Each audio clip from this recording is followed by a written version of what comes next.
Hello my lovely students, so today's lecture is about SN1 reaction mechanism। जो substitution reactions होती हैं nucleophilic वाली, मतलब न्यूक्लियोफिलिक सब्सटीट्यूशन रिएक्शंस होती है, वो रिएक्शन दो पाथवे से होती है। फर्स्ट होता है SN2 जो हमने इससे पहले वाले लेक्चर में पढ़ा है, दूसरा होता है SN1 मैकेनिज्म। तो आज इस लेक्चर में हम डिस्कस कर रहे हैं SN1 मैकेनिज्म के बारे में। तो SN1 क्या होता है? SN1 होता है S stand for the substitution, N stand for the nucleophilic, ठीक है, that is the nucleophile, and 1 stand for the unimolecular. So इसे क्या कहा जाता है? इसे आप इस तरह से रीड करते हो, यूनिमोलिक्यूलर सब्सटीट्यूशन न्यूक्लियोफिलिक रिएक्शन या फिर यूनिमोलिक्यूलर न्यूक्लियोफिलिक सब्सटीट्यूशन रिएक्शन, ठीक है। तो S से आपका सब्सटीट्यूशन हो गया, N से न्यूक्लियोफाइल हो गया। और न्यूक्लियोफाइल क्या होता है? यू शुड नो कि न्यूक्लियोफाइल जो होता है वो होता है, न्यूक्लियस क्या होता है? न्यूक्लियस होता है पॉजिटिव। जो आपका न्यूक्लियस है वो क्या होगा? वो होता है पॉजिटिव। सो इसका मतलब जो न्यूक्लियोफाइल है, nucleophile has to be negative, या फिर nucleophile has to be negative, या फिर वो स्पीशीज जिसके पास एक्स्ट्रा इलेक्ट्रॉन प्रेजेंट है। ओके, एक्स्ट्रा इलेक्ट्रॉन प्रेजेंट है, या फिर नेगेटिव। देखो, नेगेटिव दिखाने का मतलब ये है कि एक्स्ट्रा इलेक्ट्रॉन इस स्पीशीज के पास है।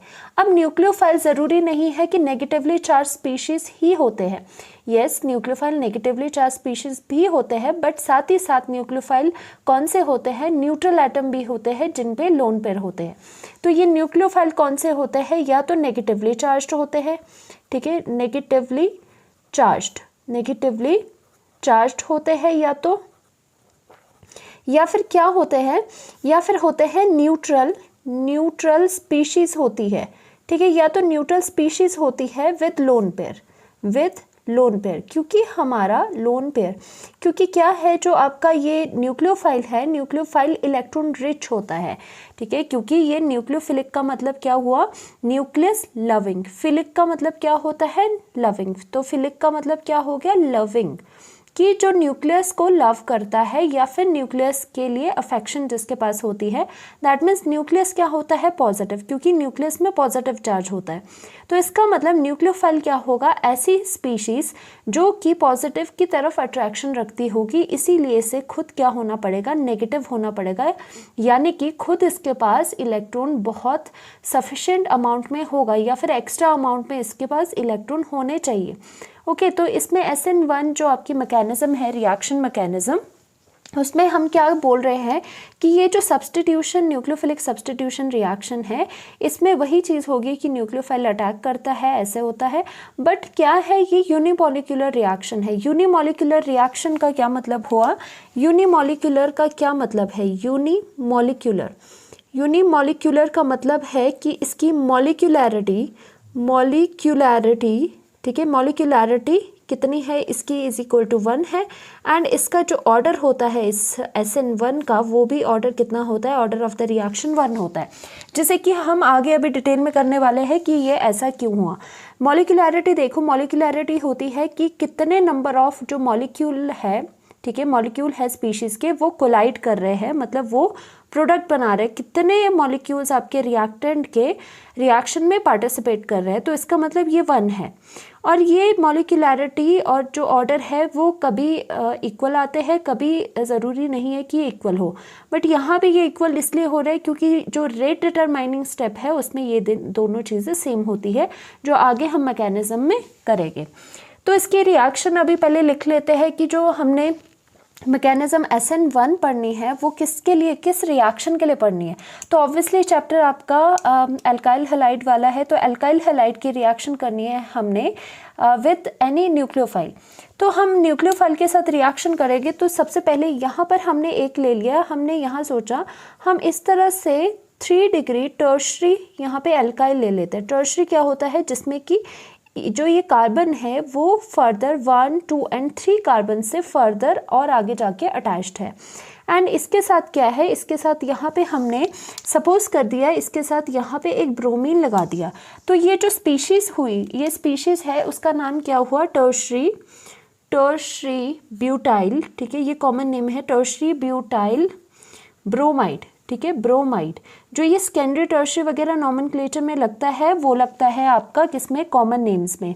सो दिस इज क्या है, 1 2 3 4 कॉमन नेम में सारे कार्बन्स को इकट्ठा आप काउंट करते हो। So that's why it is 1 2 3 4।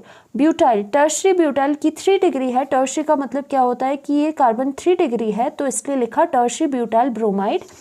And now इसकी अब रिएक्शन किसके साथ हो रही है, जो रिएक्शन है वो एक कोई न्यूक्लियोफाइल है उसके साथ रिएक्शन हो रही है, और आपकी क्या है, किसकी प्रेजेंस में है। और ये देखो ये इंपॉर्टेंट है, जो ये SN1 रिएक्शन होती है ये होती है पोलर प्रोटिक, ये होती है आपकी पोलर प्रोटिक ठीक है, सॉल्वेंट की प्रेजेंस में। वो कौन से होते हैं, वो होता है जैसे H2O जो कि H पॉजिटिव आयन सॉल्यूशन में दे दे, वो आयंस होते हैं पोलर प्रोटिक सॉल्वेंट्स। ठीक है, वो सॉल्वेंट होते हैं पोलर प्रोटिक सॉल्वेंट। इसके बारे में आगे और डिस्कस करेंगे। पहले हम रिएक्शन लिख रहे हैं, तो ये जनरल रिएक्शन है। देखो ये जो रिएक्शन है वो SN2 के केस में भी यही होगी, 1 के केस में भी यही होगी, बिकॉज ये जस्ट एक रिएक्शन है न्यूक्लियोफिलिक सब्सटीट्यूशन की। जो SN1 एंड SN2 होता है वो आपने याद रखना है, वो होती है रिएक्शन की मैकेनिज्म, कि ये जो सेम रिएक्शन है वो 2 अलग पाथवे से हो सकती है। सो रिएक्शन तो हमने वही लिख ली। रिएक्शन में क्या होगा, सिंस क्या कहा जा रहा है, न्यूक्लियोफिलिक सब्सटीट्यूशन है, कि न्यूक्लियोफाइल आएगा और यहाँ पे क्या है, यहाँ पे इलेक्ट्रोनेगेटिविटी होने की वजह से डेल्टा नेगेटिव होगा, डेल्टा पॉजिटिव हो जाएगा। तो ये ब्रोमीन जो नेगेटिव है उसको रिप्लेस करके ये खुद लग जाएगा। तो आपको यहाँ पे CH3 and CH3 as it is है, एंड यहाँ पर ब्रोमीन की जगह आपका न्यूक्लियोफाइल लग जाएगा, एंड बाकी बाहर आपका ब्रोमाइड आयन निकल जाएगा। ओके, ब्रोमाइड आयन आपका निकल जाएगा, तो आपके पास ये प्रोडक्ट मिल गया ना। हम देखते हैं कि SN1 से, अभी SN2 से आपने पहले देखी थी, SN2 में क्या होता था, 1 स्टेप रिएक्शन होती थी। बेशक SN2 लिखा है पर उसका उल्टा करना है कि 1 स्टेप रिएक्शन है। अब यहाँ पर SN1 मैकेनिज्म की बात हम डिस्कस कर रहे हैं। SN1 है, यूनिमोलिकुलर है, बट स्टेप कितने हो गए, इसका ऑपोजिट 1 का ऑपोजिट कर लो, 2 स्टेप में रिएक्शन होगी। कौन सी reaction mechanism, SN1 reaction mechanism. ना इसमें स्टेप्स क्या होते हैं, देखो 2 स्टेप्स में होती है। फर्स्ट स्टेप होता है जो कि सभी के लिए सेम रहेगा, जनरेशन ऑफ कार्बोकेटाइन। कार्बोकेटाइन क्या होता है, कार्बन के ऊपर प्लस होना, कार्बोकेटाइन। पॉजिटिव को क्या कहते हैं, केटाइन।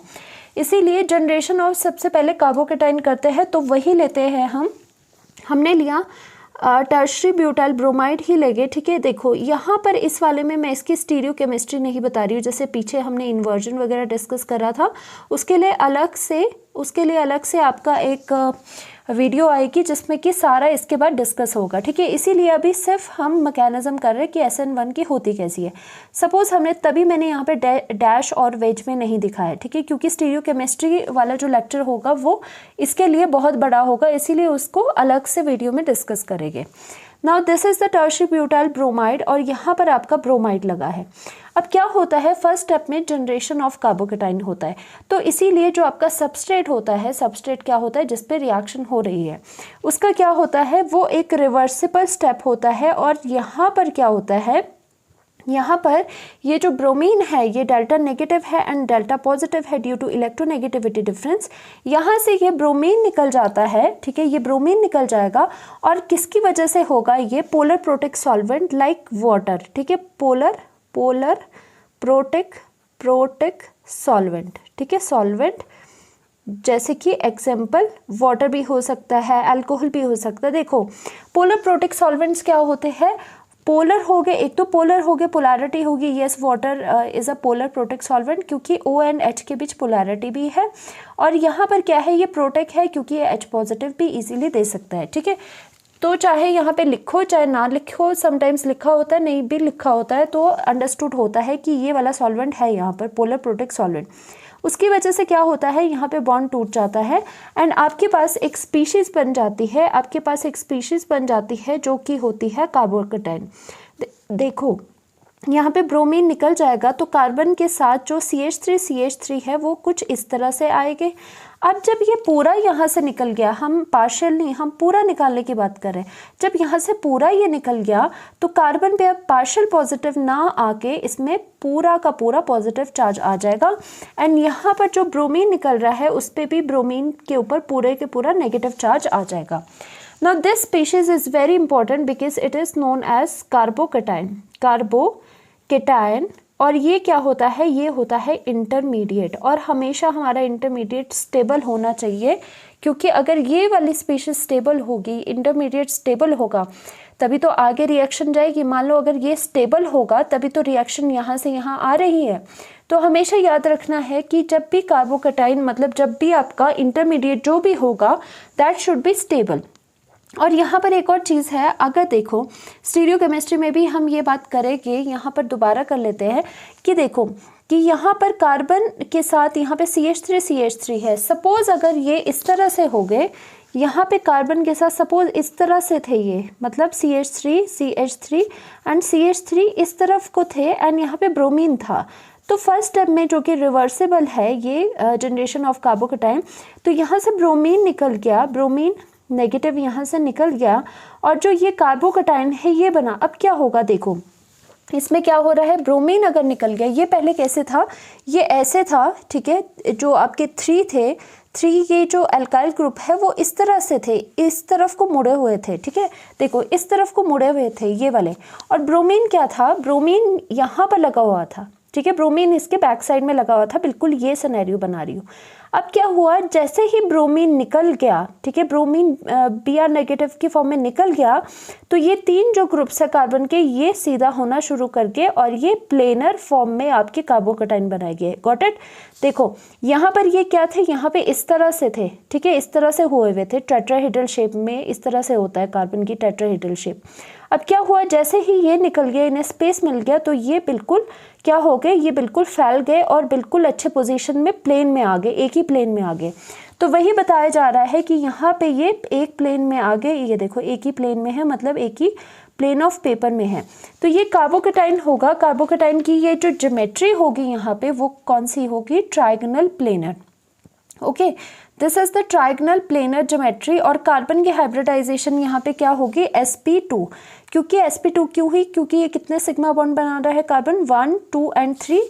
अगर 3 सिग्मा बॉन्ड बनाता है तो हाइब्रिडाइजेशन क्या होती है, sp2, क्योंकि 2+1 यहाँ पे भी कितना है, 2+1 इक्वल्स टू 3 है, इसीलिए 3 सिग्मा बॉन्ड बना रहे हैं। सिग्मा का क्या मतलब होता है, ओनली सिंगल बॉन्ड। ओके, तो यहाँ पर क्या है, sp2 है और यहाँ पे 3 है। sp2 हाइब्रिडाइजेशन है इस कार्बोकैटायन के कार्बन की, पूछ सकते हैं आपको।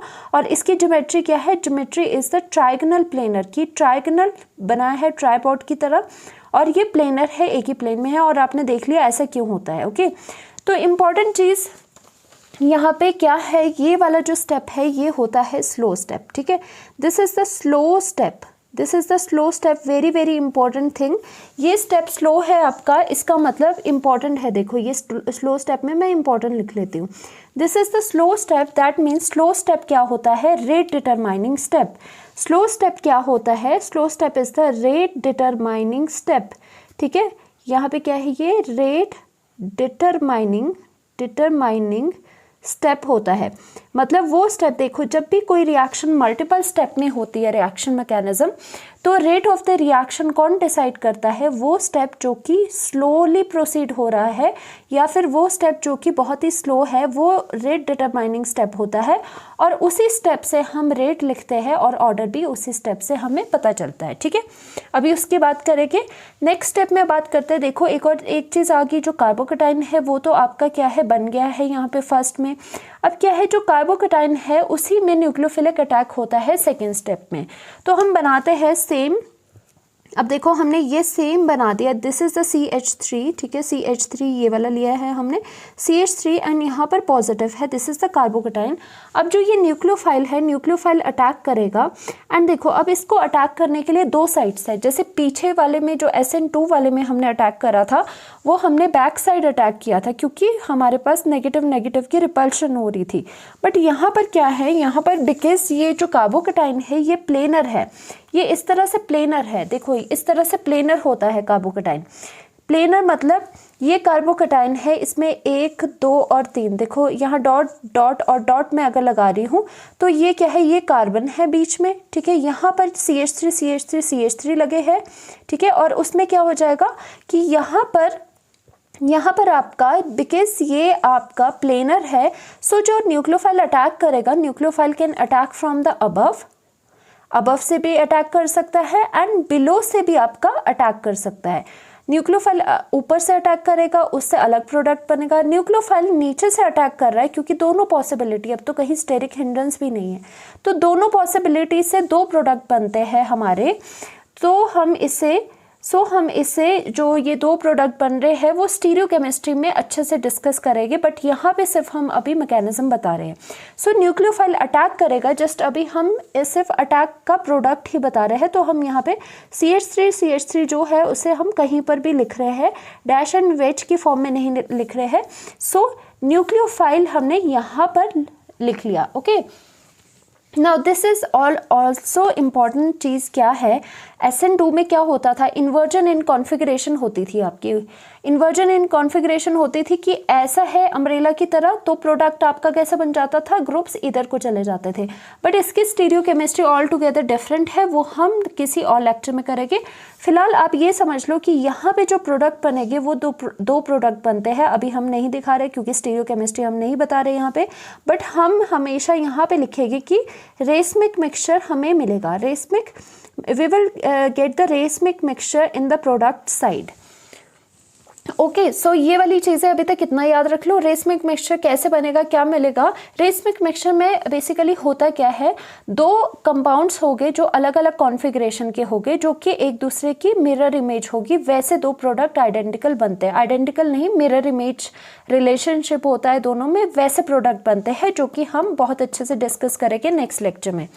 नाउ इन स्टेप 1 वही हो रहा है कि पोलराइज जो C एंड Br का बॉन्ड है वो स्लो क्लीवेज इसकी हो रही है और कार्बोकेटाइन इंटरमीडिएट आपको मिल रहा है, साथ में ब्रोमाइड आयन मिल रहा है। इन सेकेंड स्टेप क्या हो रहा है, जो कार्बोकेटाइन फॉर्म्ड है is now attacked by the nucleophile to complete substitution reaction. अब न्यूक्लियोफाइल आपका अटैक कर रहा है, ऊपर से भी कर सकता है, नीचे से भी, बट स्टीरियोकेमिस्ट्री हम अभी यहाँ पर डिस्कस नहीं कर रहे हैं। नाउ ये जैसे आपका स्लो स्टेप ये था, ठीक है, स्लो स्टेप आपका ये था, उसी तरह से जो ये रिएक्शन है वो सिंगल स्टेप में, वो सिंगल एरो दिखाएगी, क्योंकि ये फॉरवर्ड डायरेक्शन में हो रही है, और ये जो स्टेप होगा रिएक्शन का वो फास्ट स्टेप होगा। तो इसका मतलब जो ये वाला स्टेप है वो रेट डिटरमाइनिंग स्टेप नहीं है। रेट डिटरमाइनिंग स्टेप क्या होता है, जिसपे कि पूरे की पूरी जो रिएक्शन है जिसपे वो डिपेंड कर रही है रिएक्शन, क्योंकि रिएक्शन स्लो स्टेप पे डिपेंड करती है, क्योंकि जो कार्बोकेटाइन का बनना है वही इस जो रिएक्शन मैकेनिज्म है उसमें इम्पॉर्टेंट है, प्रोडक्शन ऑफ कार्बोकेटाइन और स्टेबिलिटी ऑफ कार्बोकेटाइन। अब देखो हमेशा जो इंटरमीडिएट होता है, दिस इज़ द इंटरमीडिएट, वो आपका स्टेबल होना चाहिए, इसीलिए हमारा जो स्लो स्टेप है this is very important and rate determining step आपका ये स्टेप है, तभी यहाँ पर इंपॉर्टेंट लिखा है। अगर ये रेट डिटरमाइनिंग स्टेप है तो आपको पता है जो स्टेप, ठीक है, देखो क्या होता है, एक तो रिएक्शन होती है जो सिंगल स्टेप में हो जाए, अलग रिएक्शन मतलब जो रिएक्शन होती है एक सिंगल स्टेप में हो जाती है, जैसे कि SN2 हो रही थी, उसमें कोई दिक्कत नहीं थी, रेट डिटरमाइनिंग स्टेप की बात ही नहीं थी, क्योंकि सिंगल स्टेप में रिएक्शन हो रही है। अब जो रिएक्शंस होती है जिसकी मैकेनिज्म 2 स्टेप्स की होती है, 2 स्टेप्स में कोई रिएक्शन होती है, उसमें बड़ी दिक्कत आ जाती है हमें मॉलिक्यूलैरिटी देखने में और हमें ऑर्डर देखने में। तो इनमें से अब आप बोल सकते हो भाई ऑर्डर किसके विद रिस्पेक्ट टू देखे या फिर मॉलिक्यूलैरिटी किसके विद रिस्पेक्ट टू देखे। अगर ये रिएक्शन देखते हो तो यहाँ पर जो मॉलिक्यूलैरिटी है वो 2 है, क्योंकि 1 and 2 मॉलिक्यूल रिएक्ट कर रहे हैं। अगर यहाँ पे मॉलिक्यूलैरिटी देखो इस स्टेप की, तो यहाँ पे मॉलिक्यूलैरिटी 1 है, क्योंकि एक ही मॉलिक्यूल यहाँ पे क्या है, एक ही मॉलिक्यूल रिएक्ट कर रहा है। चाहे ये वाली चीज़ भी ना लिखो क्योंकि इसका कोई मतलब यहाँ पे नहीं होता है, ठीक है। ये हमें वैसे ही अंडरस्टूड होता है कि सॉल्वेंट है तो सॉल्वेंट प्रेजेंट होगा, जो कि कार्बन एंड Br की बॉन्ड की ब्रेकेज में हेल्प करता है, ठीक है, बट यहाँ पे ना लिखना, नहीं तो कंफ्यूज हो जाओगे, ठीक है। तो यहाँ पर देखो कि जो ये ब्रोमीन है, ब्रोमीन यहाँ से निकल रहा है, तो ये क्या है, स्लो स्टेप है, and this is also the rate determining step. So हमें यहाँ और यहाँ आपके पास ऑप्शन थे कि किससे हम रेट लिख सकते हैं, रेट ऑर्डर भी निकाल सकते हैं, मॉलिक्यूलैरिटी भी निकाल सकते हैं। तो ऐसा रूल बनाया जाता है कि अगर मल्टी स्टेप रिएक्शन हो रही है तो जो सारी चीज़ें देखी जाती है वो सिर्फ और सिर्फ रेट डिटरमाइनिंग स्टेप से देखी जाती है। तो हमने रेट डिटरमाइनिंग स्टेप को ध्यान में रख के अब हमने इससे क्या लिखना है, इस रिएक्शन से हमें रेट लॉ एक्सप्रेशन लिखना है, जिससे कि इंपॉर्टेंट चीज़ें आपको पता चलने वाली है। Now what is the rate law expression? Rate law expression, इसका मतलब क्या होता है, रेट इज इक्वल टू, ठीक है, rate is equal to rate constant and जो आप रेट डिटरमाइनिंग जो स्टेप होगा उससे आप डायरेक्टली देखो क्या होता है। जो रेट एक्सप्रेशन है आपने काइनेटिक्स वाले चैप्टर में पढ़ा होगा, देखो तभी वो चैप्टर इंपॉर्टेंट है, क्योंकि हर जगह जहाँ पर भी रिएक्शंस हो रही है उसकी जो काइनेटिक्स है उसमें आपका ये काम आ जाता है। तो देखो रेट इज इक्वल टू के। अब यहाँ पर क्या लिखते हो, जो रिएक्टेंट है, ठीक है, उसकी concentration raise to the power stoichiometry, stoichiometry या फिर रेज टू द पावर आपका कोई एक ऐसा ऑर्डर होता है जो कि एक्सपेरिमेंटली डिटरमाइंड होता है, ठीक है। हम क्या बोलते हैं कि ये जो है रेट है, रेट लॉ एक्सप्रेशन है, वो आपका एक्सपेरिमेंटली डिटरमाइन होता है। बट हम एक और चीज़ क्या बोलते हैं, जो रेट डिटरमाइनिंग स्टेप पे है वो देखो कितना इंपॉर्टेंट है कि रेट डिटरमाइनिंग स्टेप से हम इजीली रेट लॉ एक्सप्रेशन लिख सकते हैं। तो हमने यहाँ पे रेट लॉ एक्सप्रेशन क्या लिखा, हमने यहाँ पे लिख लिया सबस्ट्रेट, क्योंकि ये सबस्ट्रेट है जिस रिएक्टेंट पे रिएक्शन हो रही है। दिस इज द सबस्ट्रेट जो हमने यहाँ पे लिया था, इसे सबस्ट्रेट भी लिख सकते हैं।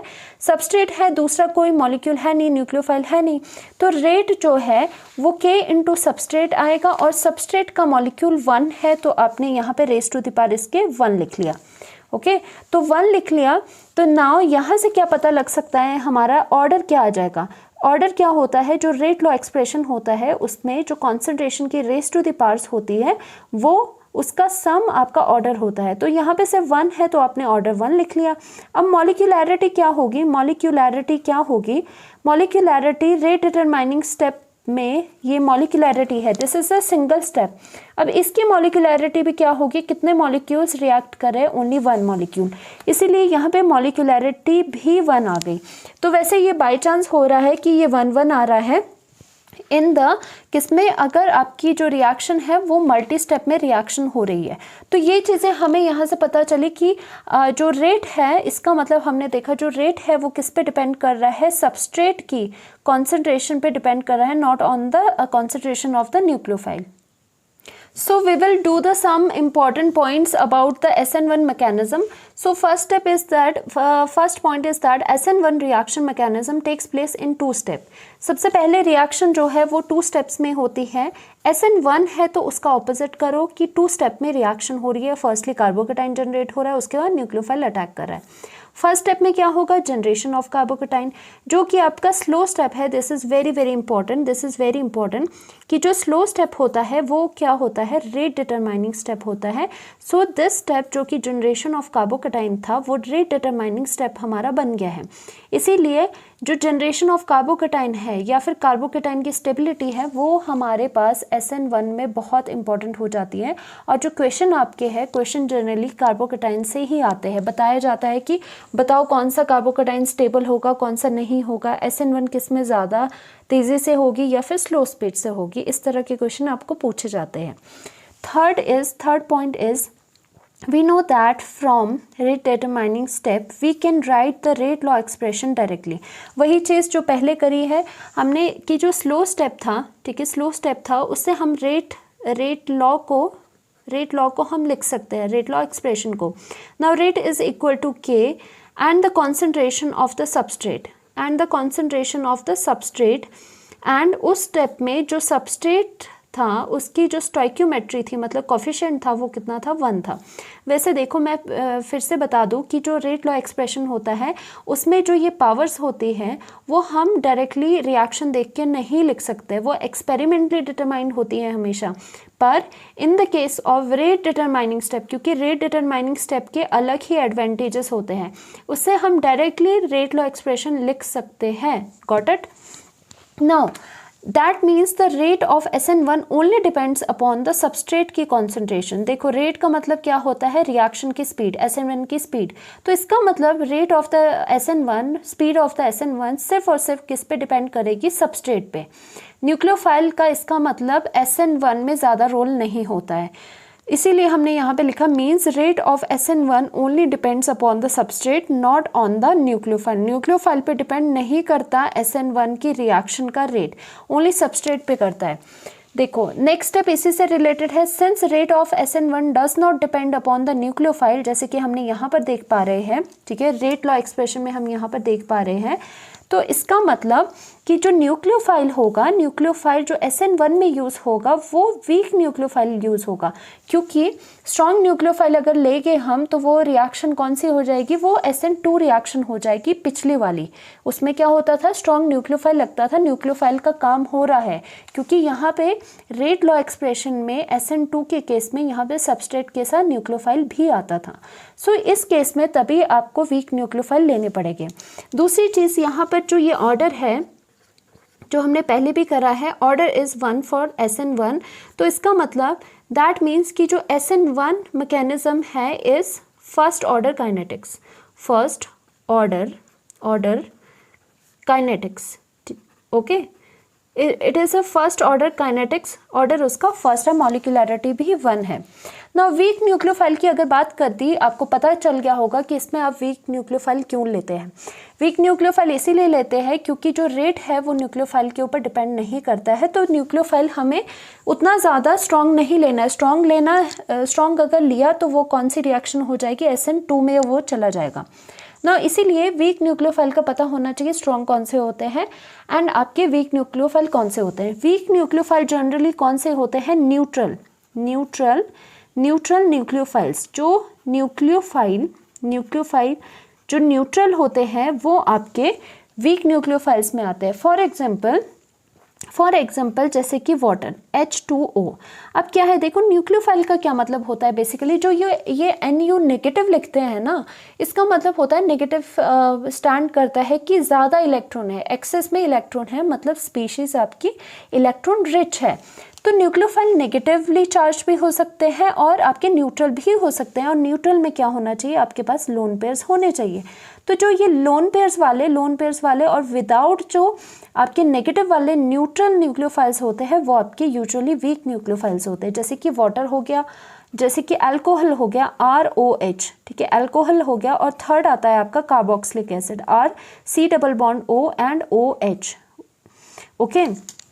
Now this is the alcohol भी आपके वीक न्यूक्लियोफाइल्स है, अटैक यहाँ से होगा। And carboxylic acid is also the weak nucleophile कौन से हो गए, न्यूट्रल न्यूक्लियोफाइल हो गए। अब देखो, अब ये वीक क्यों होते हैं, वो नेगेटिव वाले स्ट्रॉन्ग क्यों होते हैं। नेगेटिव का मतलब होता है कि एक्स्ट्रा इलेक्ट्रॉन प्रेजेंट है, तो मतलब वो क्या है, वो स्पीशीज एक्स्ट्रा इलेक्ट्रॉन रिच है, तो इलेक्ट्रॉन रिच है तो वो स्ट्रॉन्ग न्यूक्लियोफाइल होगी, क्योंकि न्यूक्लियोफाइल का मतलब क्या होता है, न्यूक्लियोफाइल होता है कि इलेक्ट्रॉन रिच जितनी ज़्यादा हो उतनी वो स्ट्रॉन्ग बनेगी। बट यहाँ पर क्या है, यहाँ पे कोई एक्स्ट्रा इलेक्ट्रॉन्स नहीं है, यहाँ पे सिर्फ ये है जो ऑक्सीजन अपनी वैलेंसी को पूरा करके जो एक्स्ट्रा आपके पास लोन पेयर बचे हैं, बस वो न्यूट्रल न्यूक्लियोफाइल आ जाएगी उसमें, ठीक है। Now next point is in SN1 solvent use जो हमने करा था वो कहा गया था पोलर प्रोटेक्ट सॉल्वेंट यूज करना है। मींस पोलर प्रोटेक्ट का क्या मतलब, एक तो वो पोलैरिटी उसमें होनी चाहिए, दूसरा प्रोटोन क्या होता है, प्रोटोन होता है H+ आयन, तो इसका मतलब वो सॉल्वेंट जो H+ आयन दे पाए इजीली, या फिर ऐसी स्पीशीज जिसमें कि हाइड्रोजन डायरेक्टली अटैच्ड है मोर इलेक्ट्रोनेगेटिव एटम के साथ, जैसे कि यहाँ पर जैसे वाटर ले लो, वाटर क्या होता है, इस तरह से इसका स्ट्रक्चर होता है, तो ये पोलर तो है। पोलर क्यों है, क्योंकि हाईली इलेक्ट्रोनेगेटिव एटम लगा है, तो यहाँ पे पोलैरिटी तो जनरेट करेगा, दिस इज पोलर। प्रोटेक है, प्रोटेक का मतलब जो H+ को दे दे, तो ऑब्वियसली यहाँ पे पोलैरिटी अगर आ गई तो इसका मतलब H बाहर निकल जाएगा, तो ये प्रोटेक भी है। या तो आप ऐसे कहो कि H+ निकल गया, या फिर प्रोटेक सॉल्वेंट कैसे देख सकते हो, जिसमें कि हाइड्रोजन डायरेक्टली अटैच्ड होता है आपके हाईली इलेक्ट्रोनेगेटिव एटम के साथ। जैसे कि आपके एग्जांपल देख लो, अब पोलर प्रोटेक सॉल्वेंट के एग्जांपल्स क्या हो जाएंगे, for example water is a polar protic solvent, ये न्यूक्लियोफाइल भी है पर सॉल्वेंट की तरह भी एक्ट करता है। और HF भी आपका पोलर प्रोटिक है, इसमें देखो जो हाइड्रोजन है इलेक्ट्रोनेगेटिव एटम के डायरेक्टली लिंक्ड है।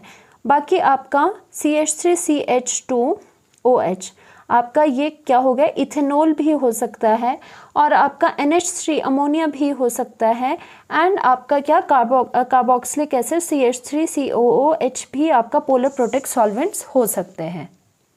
नाउ अब इम्पोर्टेंस क्या है कि जो हमने स्टेप 1 करा था जिसमें कि आपका कार्बोकेटाइन बन रहा था जो कि स्लो स्टेप था, उसमें जो ये सॉल्वेंट है उसका काम बहुत ज़्यादा होता है। जैसे कि आपका जो स्टेप 1 है वो आपको पता है that is the reversible in nature and the slow step at the same time. वो स्लो भी है इसीलिए वो क्या है, रेट डिटरमाइनिंग स्टेप भी है। Very very important. Rate determining step question में भी आ सकता है कि कौन सा रेट डिटरमाइनिंग स्टेप होता है, तो आपने कहना है generation of carbocation is the rate determining step in the SN1 mechanism. और it involves the CBr bond की, देखो फर्स्टली आपकी वहाँ पे ब्रेक हो रहा होता था, and for that energy is obtained through the solvation of halide ion. अब यहाँ पर देखो ये जो सॉल्वेंट है जो आप बार बार आपको पोलर प्रोटिक सॉल्वेंट यूज़ करने को बोल रहे हो उसका भी रीज़न है। जो आपका फर्स्ट स्टेप था जिसमें एल्काइल जो आपके हैलाइड्स थे जैसे यहाँ Br था, वो फर्स्टली आपका स्लो स्टेप है, ठीक है, स्लो स्टेप था, और उसमें डायरेक्टली यहाँ से Br नेगेटिव निकल रहा था, एंड यहाँ से एक आपके पास यहाँ पर कार्बोकेटाइन बन रहा था जो कि क्या था, trigonal planar in geometry, trigonal planar इसकी ज्योमेट्री थी, और ये एक प्लेन में प्रेजेंट था। नाउ इसमें आपका सॉल्वेंट जो है, जो आपका सॉल्वेंट है कौन सा, पोलर प्रोटिक सॉल्वेंट, उसका बहुत यूज़ होता है। अब देखो जो ये बॉन्ड है उसको तोड़ने के लिए एनर्जी क्या होगी, एनर्जी रिक्वायर्ड होगी।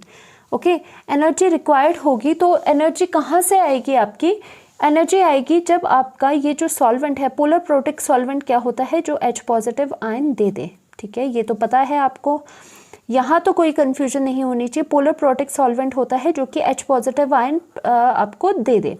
तो अगर सॉल्वेंट है वो सॉल्वेंट क्या करेगा, अब सॉल्वेशन करेगा। सॉल्वेशन का क्या मतलब होता है कि जो भी आपका सॉल्यूट पार्टिकल है उसके चारों ओर आपके सॉल्वेंट पार्टिकल्स लग के उसके साथ इंटरेक्शन कर देते हैं, दिस इज़ द सॉल्वेशन। जैसे कि अगर यहाँ पे ये सॉल्वेंट अगर आपका वाटर होता है और वाटर इस तरह से सॉल्यूट के साथ लग जाता है तो उसको क्या बोलते हैं, उसको हाइड्रेशन भी कहा जाता है, उसी नाम को चेंज करके हाइड्रेशन भी कहा जाता है।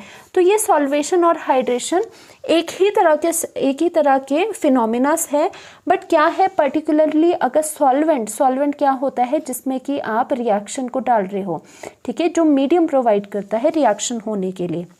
नाउ सॉल्वेशन क्या होता है, सॉल्वेशन में कोई भी सॉल्वेंट हो सकता है, बट अगर वाटर ऐसी कोई चीज़ कर रहा है कि जो ऊपर से चीज़ डाली गई है सॉल्यूट पार्टिकल, उसके साथ ये चारों ओर से उसको घेर के उसके साथ इंटरेक्शन कर रहा है, बॉन्ड्स बना रहा है, तो उस फिनोमिना को सॉल्वेशन कहते हैं। वाटर के केस में उसे हाइड्रेशन कहते हैं। अब क्या होता है, ऐसा करने से, ऐसी इंटरेक्शन करने से यहाँ से एनर्जी रिलीज होती है, क्योंकि बॉन्ड नया बनता है जब, तो एनर्जी क्या होती है, रिलीज होती है। तो सो यहाँ पर क्या हो जाएगा, यहाँ पर आपका हो जाएगा कि ये जो ए प्रोटिक सॉल्वेंट है वो H पॉजिटिव दे देगा, ठीक है, H पॉजिटिव उसके पास होता है, and this is the negative. तो ये क्या करेगा, इसको सराउंड करके ये इसकी सॉल्वेशन करवा देगा और यहाँ से बॉन्ड ब्रेक करने में इसकी हेल्प कर लेगा। ओके, यहाँ तक समझ आ रहा है। फिर से बताती हूँ, जो पोलर प्रोटिक सॉल्वेंट होते हैं वो H पॉजिटिव इजीली देते हैं। H पॉजिटिव क्या है, Br नेगेटिव के ऑपोजिट है, ऑपोजिट चार्ज है। तो ये क्या करेंगे, ये जो आयंस है ये सॉल्वेशन करेंगे, मतलब सॉल्वेंट पार्टिकल्स ये चारों ओर लग जाएंगे, किसके, हैलाइड आयन के चारों ओर लग जाएंगे, जिसकी वजह से ये बॉन्ड आपका टूट जाएगा। या फिर ऐसे कह लो कि जब ये बॉन्ड टूट गया, जब ये ब्रोमीन बन गया, तो ये दोनों भी तो अब स्टेबल होने चाहिए, तभी तो रिएक्शन आगे को प्रोसीड करेगी। सो ये ब्रोमीन को भी स्टेबिलिटी प्रोवाइड करते हैं थ्रू द सॉल्वेशन, इसी वजह से ये काम है सॉल्वेशन का। सो वही लिखा गया है जो सॉल्वेशन का काम है उसके बारे में, कि it involves the CBr bond breaking, ठीक है, and for that energy is obtained through solvation. तो जो एनर्जी बॉन्ड ब्रेकिंग के लिए लग रही है वो कहाँ से मिलेगी हमें, सॉल्वेशन ऑफ हैलाइड आयन से। जो हैलाइड आयन है X नेगेटिव, उसकी अगर सॉल्वेशन होगी proton that is H positive के साथ, जो कि हमें कहाँ से मिला है, पोलर प्रोटिक सॉल्वेंट से हमें मिला है, उससे सॉल्वेशन की वजह से ये बॉन्ड ब्रेक करने में हमें आसानी होगी, इसी वजह से ये कम होता है पोलर प्रोटिक सॉल्वेंट। इसीलिए हम SN1 रिएक्शन में पोलर प्रोटिक सॉल्वेंट लेते हैं। On the other hand SN2 mechanism में हम पोलर ए प्रोटिक सॉल्वेंट लेते हैं, वहाँ पर हमें H पॉजिटिव की कोई ज़रूरत नहीं होती, इसीलिए वहाँ पे ऐसा सॉल्वेंट लिया जाता है जो कि प्रोटॉन ना दे, सॉल्वेशन ना करे, क्योंकि वहाँ पे कोई ज़रूरत नहीं है। Thus, polar protic solvent help in ionization step. Ionization मतलब ब्रोमीन यहाँ से टूट के आयन में चला गया, मतलब ionization step, फर्स्ट स्टेप जो है। By stabilizing the ion by solvation, और solvation से क्या है, stabilization भी आती है, क्योंकि एनर्जी रिलीज हो रही है, और एनर्जी रिलीज होगी तो ऑब्वियसली स्टेबलाइजेशन आएगी। तो ये बात थी आपकी किसकी, सॉल्वेंट की, कि सॉल्वेंट का एक्चुअल में काम क्या है, हमने क्यों पोलर प्रोटिक सॉल्वेंट लिया है इस SN1 मैकेनिज्म में। Next is 6 point, carbocation formed has trigonal planar geometry, okay, जो आपको बताया गया है, and sp2 hybridization of the carbon, okay, किसकी, जो आपका ट्रायगोनल प्लेनर जो कार्बोकटाइन बना है उसके हाइब्रिडाइजेशन आपके sp2 है। Now these are very important, 7th point and the 8th point जो हम अभी डिस्कस करने जा रहे हैं, ये आपका बहुत ही ज़्यादा इंपॉर्टेंट है। कि देखो, जो रेट ऑफ SN1 रिएक्शन है, जब आपने SN2 रिएक्शन पढ़ी थी तब था कि जो SN2 का जो रेट होगा वो इन्वर्सली प्रोपोर्शनल टू, वो कैसा होता था, SN2 जब आपने पढ़ा था तो आपने कहा था कि उसका जो स्पीड होगी SN2 की वो inversely proportional to steric hindrance होगी, ओके, स्टेरिक हिंड्रेंस होगी। स्टेरिक हिंड्रेंस मतलब जो आपके कार्बन के साथ जो ग्रुप्स लगे हुए थे वो आपके क्राउडिंग कम होनी चाहिए, इसी वजह से न्यूक्लियोफाइल आ पाएगा, क्राउडिंग कम होगी, इसी वजह से अटैक हो पाएगा। बट यहाँ पर क्या होता है, यहाँ पे क्राउडिंग का तो कोई चक्कर ही नहीं है, क्योंकि जो आपका कार्बोकटाइन है वो एक प्लेन में है, जैसे कि यहाँ पर मैंने बताया था this is in the one plane. अगर ये एक प्लेन में है तो क्राउडिंग तो है नहीं, जो भी ग्रुप्स है वो यहाँ और यहाँ प्रेजेंट है, तो इसका मतलब जो न्यूक्लियोफाइल है उसमें क्राउडिंग की कोई दिक्कत उसको नहीं है, वो ऊपर से आराम से प्लेन में अटैक कर सकता है और प्लेन के नीचे से भी अटैक कर सकता है कार्बन से। सो यहाँ पे जो इम्पॉर्टेंट फैक्टर आता है, इम्पॉर्टेंट फैक्टर यहाँ पे आता है SN1 में स्टेबिलिटी ऑफ द कार्बोकटाइन, क्योंकि ये रेट डिटरमाइनिंग स्टेप भी है, इंपॉर्टेंट स्टेप है, और कार्बोकटाइन का बनना और उसके बाद इसका स्टेबल रह पाना, क्योंकि जब ये स्टेबल रहेगा, अगर ऐसा हुआ सपोज कि मान लो अगर ये कार्बोकटाइन बना और ये स्टेबल नहीं हुआ और ये बिखर गया या फिर ये डिस्ट्रॉय हो गया, तो आगे न्यूक्लियोफाइल जो सेकेंड स्टेप में है वो इस पर अटैक नहीं कर पाएगा।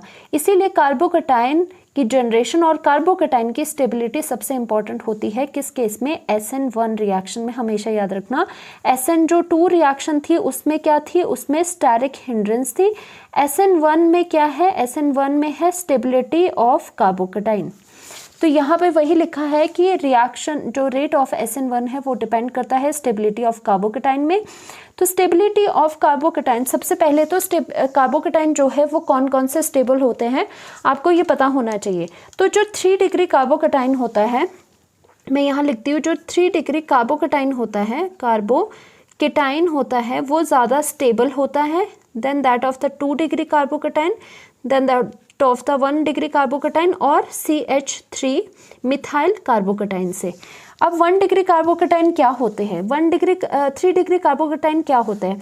3 डिग्री कार्बोकटाइन का मतलब पहले तो कार्बोकटाइन बनाओ, फिर यहाँ पर जो बाकी 3 पोजीशंस है उस पे कार्बन कार्बन ग्रुप्स अटैच्ड हैं, मतलब यहाँ कुछ भी हो सकता है, बस यहाँ पे एक कार्बन होना चाहिए, कार्बन चेन भी हो सकती है, C2H5 भी हो सकता है, ये भी हो सकता है। तो R लिखूंगी तो बेटर रहेगा, ठीक है, R लिख लेती हूँ यहाँ पर मैं, यहाँ पर ये R, ओके, यहाँ पर ये R लिखते हैं, यहाँ पर R लिखते हैं, ठीक है, R लिखते हैं, एंड यहाँ पर भी R लिख लेते हैं। जिस कार्बन में कार्बोकटाइन वाला जो कार्बन है अगर वो आगे फर्दर 3 कार्बन से अटैच्ड है तो वो क्या कहलाएगा, this is the 3 degree carbocation, और ये ज़्यादा स्टेबल होता है then that of the 2 degree. 2 degree में अब क्या हो गया कि एक हाइड्रोजन होगा, 2 RR ग्रुप हो जाएंगे, 1 डिग्री में क्या होगा, बाकी हाइड्रोजन हो गए सिर्फ और सिर्फ कार्बन, सिर्फ और सिर्फ ये जो कार्बोकैटायन है वो एक और कार्बन से अटैच्ड है। एंड जो मिथाइल का जो कार्बोकैटायन है वो कैसा है, वो जो बेसिक वाला है जिसमें हाइड्रोजन हाइड्रोजन से कार्बन अटैच्ड है, और वो क्या है, वो आपका लीस्ट स्टेबल होगा। तो ये है आपकी स्टेबिलिटी ऑफ द कार्बोकैटायन, जो कि इम्पॉर्टेंट है हमारी, क्योंकि हमने यहाँ पे वही देखना है कि कार्बोकैटायन जितना स्टेबल तो रिएक्शन उतनी तेज़ी से होगी। क्योंकि फिर हम कह सकते हैं जो 3 डिग्री कार्बोकैटायन है, जहाँ कहीं 3 डिग्री कार्बोकैटायन बनेगा उस केस में जो SN1 की स्पीड होगी वो बहुत अच्छी होगी, मतलब 3 डिग्री कार्बोकैटायन अच्छी SN1 रिएक्शन देते हैं। सो अब देख लेते हैं with order with respect to substrate. ये तो हमने कार्बोकैटायन की बात करी, तो सबस्ट्रेट में सबसे पहले एल्काइल हैलाइड की बात करते हैं। तो एल्काइल हैलाइड भी हम 3 डिग्री एल्काइल हैलाइड की बात करते हैं। 3 डिग्री एल्काइल हैलाइड का मतलब है यहाँ पर R ग्रुप्स अटैच्ड है एंड यहाँ पे हैलोजन है, वो इसका मतलब ज़्यादा स्टेबल होगा, ज़्यादा रिएक्शन तेज़ी से देगा as compare to the 2 degree. ये 3 डिग्री है, 2 डिग्री आपका क्या होगा, हाइड्रोजन है, बाकी जगह R एंड R है और यहाँ पे हैलोजन है। फिर उसके बाद आता है एक जगह आपका सिर्फ R लगा है, बाकी आपके H लगे हैं, ये है 1 degree. And last is the जिसमें कार्बन है आपका, ठीक है, और ये हाइड्रोजन है, that is the methyl halide. वो आपकी रिएक्शन जो है वो सबसे स्लो देगा, दैट मीन्स 3 डिग्री सबसे फास्ट एल्काइल हैलाइड रिएक्शन देगा, फिर 2 डिग्री देता है, फिर 1 डिग्री देता है, फिर मिथाइल, फिर आपका मिथाइल हैलाइड रिएक्शन देता है। Okay, now this is the whole result, जो कि बहुत इम्पॉर्टेंट है। जो ये दोनों रिजल्ट है ये बहुत इंपॉर्टेंट है, कार्बोकैटायन की स्टेबिलिटी, और कार्बोकैटायन की स्टेबिलिटी की ही वजह से ये जो आपका एल्काइल हैलाइड है वो भी 3 डिग्री एल्काइल हैलाइड है वो रिएक्शन फास्टर देगा। ऐसा क्यों होता है, क्योंकि जो 3 डिग्री एल्काइल हैलाइड है वो जब रिएक्शन में जाएगा SN1 में तो वो 3 डिग्री आपके पास कार्बोकैटायन देगा, और 3 डिग्री जो कार्बोकैटायन होता है वो स्टेबल होता है। और देखो स्टेबल, अगर किसी को नहीं पता ये स्टेबल क्यों होता है, ये स्टेबल होता है due to the inductive effect. देखो जो 3 डिग्री कार्बोकैटायन है हमने ऐसे बताया R एंड R जो मिथाइल ग्रुप्स है, तो यहाँ पे पॉजिटिव है, प्लस I जो इंडक्टिव इफेक्ट होता है उससे क्या होगा, प्लस I का मतलब क्या है, जो कि इलेक्ट्रॉन रिलीज करता है, दूसरों को इलेक्ट्रॉन देता है। तो प्लस I इंडक्टिव इफेक्ट ऐसे होता है कि यहाँ से बॉन्ड से ये इलेक्ट्रॉन दूसरे को देते हैं। तो यहाँ पे जो R मिथाइल ग्रुप होते हैं, R ग्रुप्स जो होते हैं वो शो करते हैं plus I inductive effect. Plus I inductive, plus का मतलब क्या होता है, देना, नेगेटिव का मतलब होता है लेना। प्लस का मतलब है कि आप दे रहे हो इंडक्टिव इफेक्ट से, इंडक्टिव का मतलब है थ्रू द बॉन्ड, ठीक है। ऐसे ऐसे इलेक्ट्रॉन यहाँ से ये R ग्रुप देंगे, और जब इलेक्ट्रॉन देंगे, भाई कार्बन के जो पॉजिटिव है, कार्बन क्या था, डेफिशिएंट था, इसे तो इलेक्ट्रॉन की ज़रूरत थी ही, तो इसके तो मज़े लग गए क्योंकि 3 R ग्रुप है जो कि इसको इलेक्ट्रॉन प्रोवाइड करने वाले हैं। इसी वजह से जो 3 डिग्री कार्बोकैटायन होता है वो आपका स्टेबल होता है बहुत ज़्यादा, ठीक है। यही रीज़न है कि 3 degree carbocation is very stable. फिर उसके बाद आता है 2 डिग्री कार्बोकैटायन, फिर आता है 1 डिग्री कार्बोकैटायन, फिर आता है आपका CH3 मिथाइल वाला carbocation. Now order of SN1 with respect to the substrate हमने लिख लिया है। जब भी आपको SN1 रिएक्शन आएगी तो आपको देखना है कि जो सबस्ट्रेट है, जो आपने अल्काइल हैलाइड लिया है SN1 के केस में, वो 3 डिग्री है कि नहीं, मतलब कार्बन के साथ अगर 1 2 3 कार्बन फर्दर अटैच्ड है तो वो सबसे ज़्यादा स्पीड देगी, सबसे ज़्यादा स्पीड में SN1 रिएक्शन होगी। ऑन द अदर हैंड जब आपने पढ़ा होगा SN2 में बात क्या होती थी, बात होती थी क्राउडिंग की, भाई की क्राउडिंग कम होनी चाहिए। तो SN1 में बिल्कुल, SN2 में बिल्कुल ये जो ऑर्डर है वो रिवर्स हो जाता था। जो 3 डिग्री आपका अल्काइल हैलाइड होता था वो SN2 सबसे कम देता था, सबसे स्लो देता था, बिकॉज यहाँ पे न्यूक्लियोफाइल पीछे से अटैक करता था और ये यहाँ पे बल्कि ग्रुप्स होते थे, इसीलिए इंपॉर्टेंट है, इसे याद कर लो। Now next point is rate of reaction with respect to the leaving group. अब देखो लीविंग ग्रुप क्या होते हैं, जो रिएक्शन में लीव कर रहे होते हैं, और लीव क्या कर रहा है, यहाँ पे हैलोजन कर रहा है। तो हैलोजन का जैसे SN2 में हमने किया था, SN1 में भी आपका सेम है, सेम ट्रेंड है, वहाँ पर भी यहाँ पर भी। जितना ज़्यादा गुड लिविंग ग्रुप होगा, गुड लिविंग ग्रुप मतलब जो ग्रुप इजीली बाहर निकल जाए। क्यों बाहर क्यों निकलना है उसे? क्योंकि न्यूक्लियोफाइल को आना है, इसीलिए लिविंग ग्रुप को लीव करना पड़ेगा। जैसे कि यहाँ पर क्या है, हलोजेंस है, तो हम क्योंकि अल्काइल हलाइड है ना, halide is the leaving group. तो अब हम देखते हैं इन हलोजन में फ्लोरीन, क्लोरीन, ब्रोमीन, आयोडीन में से कौन सा लिविंग ग्रुप अच्छा है। जो लिविंग ग्रुप अच्छा है, जो इजीली बाहर निकल जाएगा, वो जो SN1 रिएक्शन है वो उतनी ही तेजी से देगा। तो हम बेटर लिविंग ग्रुप का ऑर्डर सबसे पहले लिखेंगे। तो वो ऑर्डर आपका क्या है? सबसे पहले लिविंग ग्रुप जो अच्छा है वो है आपका आयोडीन, जो कि पहले भी आपका SN2 वाले में डिस्कस करा था। फिर है आपका ब्रोमीन, फिर होता है आपका क्लोरीन, फिर होता है फ्लोरीन, ठीक है, फ्लोराइड। मतलब अगर आपका आयोडीन लगा है इस X की जगह तो रिएक्शन आपकी बहुत ही ज़्यादा फास्ट होगी। फिर ब्रोमीन, फिर क्लोरीन, फिर फ्लोरीन। मतलब अगर यहाँ पे फ्लोरीन लगा है तो रिएक्शन स्लो होगी। तो इसका मतलब है अगर 3 डिग्री अल्काइल हैलाइड हम लेते हैं और हलोजन भी हम अगर आपका आयोडीन लेते हैं, तो इसका मतलब जो SN1 रिएक्शन है भाई वो तो बहुत ही ज़्यादा फास्टली रिएक्शन होगी। तो ये तो लिविंग ग्रुप का ऑर्डर है। इसका मतलब जो ऑर्डर आपका order of reactivity of alkyl halide वो आपके पास क्या रहने वाला है कि जो RI है अल्काइल हैलाइड मतलब आयोडीन वाला है, वो SN1 जो रिएक्शन है, देखो ये ट्रेंड है, SN1 रिएक्शन वो फास्टली देगा। उसके बाद कौन सा देगा?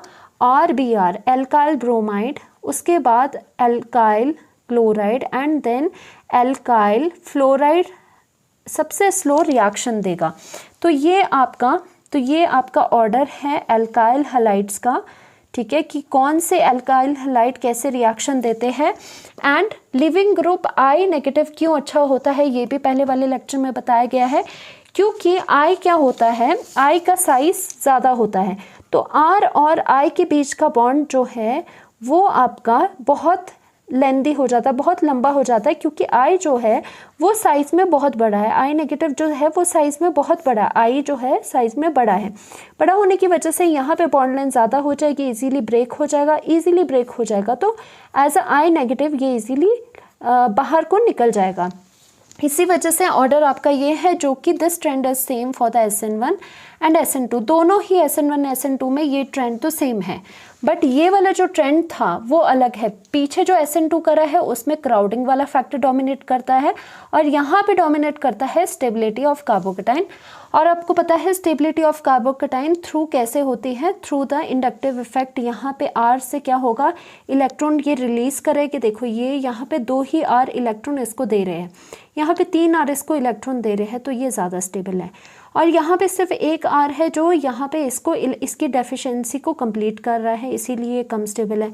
यहाँ पर तो कोई R ग्रुप है ही नहीं जो इसको इलेक्ट्रॉन दे, इस वजह से ये आपका ये ऑर्डर है। देखो +1 का ये था, ये जो इंडक्टिव इफेक्ट था, मैंने आपको कहा था अगर +1 आपने अच्छे से नहीं पढ़ी है तो भी चलेगा, क्योंकि साथ में जो भी आपके टॉपिक्स लगेंगे, जो भी कंसेप्ट लगेंगे, वो हम साथ के साथ डिस्कस करते चले जाएंगे। नाउ 8th पॉइंट हो गया। लास्ट वाला पॉइंट था, जगह नहीं थी, मैंने यहीं पर लिख लिया, क्योंकि इस पे आपका जो लेक्चर है वो अलग से स्टीरियो केमिस्ट्री में लेक्चर बनने वाला है आपका। बट फिर भी आप ये ध्यान रखो, लाइक जैसे जो आपने SN2 में एस्पेक्ट पढ़ा था स्टीरियो केमिस्ट्री में ऑफ द SN2, वो था कि इन्वर्जन इन कॉन्फ़िगरेशन हो रही थी। इन्वर्जन क्या हो रहा था, आपका अम्ब्रेला अपसाइड डाउन जैसे खुलता है वैसे ही आपके पास प्रोडक्ट दिख रहा था, इन्वर्टेड प्रोडक्ट आपको दिख रहा था। बट इसमें जस्ट इतना जान लो कि इसमें जो प्रोडक्ट आपको मिलता है वो कोई इन्वर्टेड प्रोडक्ट नहीं मिलता, बल्कि वो एक रेसमिक मिक्सचर बनता है। अब रेसमिक मिक्सचर क्या होता है, फिलहाल के लिए अभी इतना समझ लो, सिर्फ रेसमिक मिक्सचर होता है जिसमें कि एक प्रोडक्ट तो रिटेंशन प्रोडक्ट बनता है, दूसरा इन्वर्जन प्रोडक्ट बनता है। रिटेंशन प्रोडक्ट का मतलब है कि जैसा आपका रिएक्टेंट की जैसे आपकी कॉन्फ़िगरेशन होगी वैसी कॉन्फ़िगरेशन आपकी रिटेंशन प्रोडक्ट में मिलेगी। और इन्वर्जन प्रोडक्ट में बिल्कुल उसका उल्टा होगा, जैसे कि फ्लिप हुआ था अम्ब्रेला किसके केस में, SN2 के केस में। ये वाला जो एस्पेक्ट है ये हम पूरा इसके ऊपर 2-3 लेक्चर आने वाले हैं, इसीलिए वहाँ के लिए हम इसको छोड़ देते हैं। So thank you so much to like and subscribe, और बता देना कि आपको ये लेक्चर कैसा लगा।